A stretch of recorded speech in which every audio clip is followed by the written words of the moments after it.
नगर परिषदांचा निकाल जाहीर झाल्यानंतर निवडून आलेले राष्ट्रवादीचे नगराध्यक्ष पदाचे जे उमेदवार आहेत त्यांनी आज सुतारवाडी येथे खासदार सुनील तटकरे साहेबांची भेट घेतलेली आहे। मुरुड नगर परिषदेचे नगराध्यक्ष आता आराधना दांडेकर आपल्या सोबत आहेत। काही एकंदरीत काय सांगाल, काय विश्वास?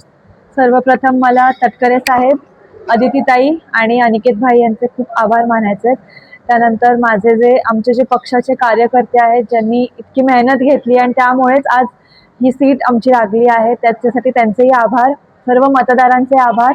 माझे आई बाबा जे माझ्या पाठीशी खंबीरपणे उभे राहिले, पूर्ण कुटुंब, त्यांचेही आभार। ताई, यापुढे आपलं विकासाचं जे विजन असणार ते कशा पद्धतीने राहणार आहे?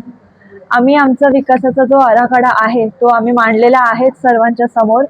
तर त्याप्रमाणे आम्ही जिद्दीने काम करू सर्व एकत्र मिळून, आणि जे काही आम्ही तुम्हाला सांगितलंय ते पूर्णपणे करण्याचा आम्ही पूर्ण प्रयत्न करू।